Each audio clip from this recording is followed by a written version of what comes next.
You never know who you're going to see at Jets training camp, and today we have Jim Miller of SiriusXM NFL Radio. So let's just start with this. This is the first training camp for Robert Saleh as a head coach. What do you expect from him and this team over the next month or so? Well, I think for him, he's laying out a foundation. I think he's got to be himself, which is obviously, I think on the field, he's a fiery coach. I think when I interviewed him today, he's very well thought out in a communicator and what he's explaining to the team of what he wants them to represent. I mean, there are no mysteries here. He's got to build something here.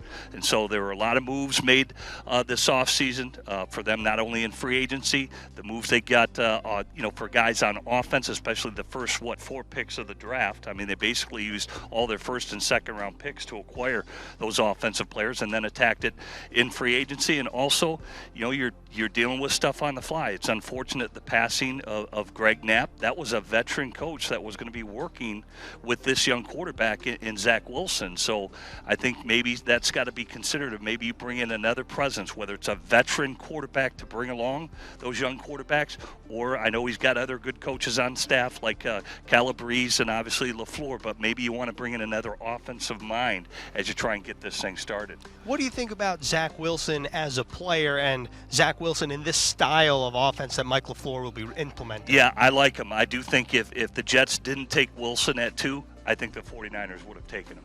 They elected, obviously, to go Trey Lance, but I think if he would have been available at 3, he's the perfect play-action quarterback for this outside zone run.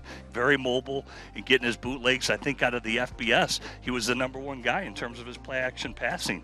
So he would have been a perfect fit.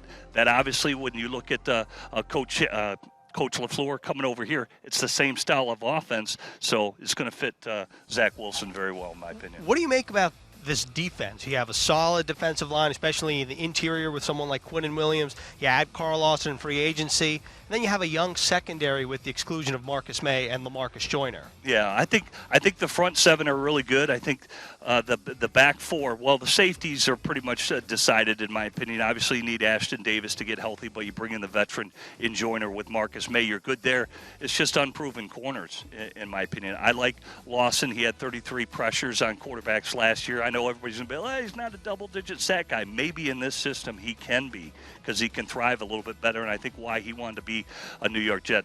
Like the interior with Fatukasi, obviously Quinnen Williams is a stud, and obviously, if he can get Rankins healthy, that's a nice little rotation there to free up Vinny Curry and Lawson on the outside. But to me, it's just about those young corners, and Robert Saleh has already said that. That's what Pete Carroll used to do. They throw the young kids out there, see if they can perform, but they've got a good front 7, I think, to protect them where they're not covering all day. And for the Jets offense, it's very different from last season. Even at the wide receiver position, I think you could make the argument it's the most improved position on the team. What do you make of the supporting cast and whoever's at quarterback during camp, up front and out wide? Yeah, I do. Well, bringing in Corey Davis, I think, was big.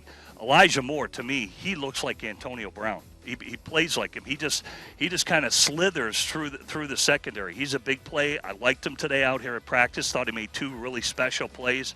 He's got a mature quality about him. I remember when I interviewed him for the draft, they didn't have school, so he would still go over to the building. He said, well, I just don't want to sit in my room doing nothing. I want to get better at football. So football's important to him. I think obviously drafted Michael Carter. I think he's going to be a special player as well, the North Carolina running back, so the backfield looks pretty stable from that standpoint. Frank Gore obviously led the team in rushing. It's got to be better. Whether it's through Pirine, Michael Carter, and Tevin Coleman, who's already been in the system before. Tight end, Hernan's got to do more. Let's be honest. I think he's kind of been a disappointment. He's underwhelmed. So bringing in Tyler Kroft, we'll see if he competes with Griffin and can maintain that. But at least the pressure is there for him to know that he's on notice, that we need you to do more offensively. Let's wrap up with this on the defensive side of the ball. We talked about how young of a secondary it is, a young team overall. This is actually the youngest Jets team in 20 years. What kind of difference do you think someone like C.J. Mosley can make in the middle of that defense? Yeah, I think there's some good veterans in there. I was talking to Carl Lawson today. I think he brings a level of experience, and he's still a young player as well. But Mosley, he's hungry. You know, let's be honest. The last 2 years has been unfortunate. He has the injury.